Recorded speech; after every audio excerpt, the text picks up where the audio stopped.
আসসালামু আলাইকুম। আলহামদুলিল্লাহ, জাতিসংঘ থেকে স্বীকৃতি পেল অন্তর্বর্তী সরকার আমাদের ডক্টর ইউনূস সাহেব। আসলে ওনারাও বিবেচনা করে দেখছে যে উনি আসলে দেশের জন্য, জনগণের জন্য কাজ করতেছে। তাই আমরা গর্বিত।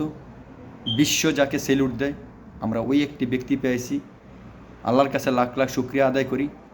আমরা মনে হয় 53 বছর পরে আল্লাহ আমাদেরকে স্বয়ং এই লোকটাকে দিয়েছে। আমরা আসলে চাই দেশের উন্নয়ন, দেশ সংস্কার হোক। আমরা আর কিছু চাই না। আমরা সাধারণ জনগণ কী চাই? দেশের থেকে আর কিছু চাই না। আমরা চাই একটা যোগ্য ব্যক্তি এই চেয়ারে বসে যোগ্য দিয়ে দেশটাকে নিয়ন্ত্রণ করে সবার সুযোগ সুবিধা করে দিবে।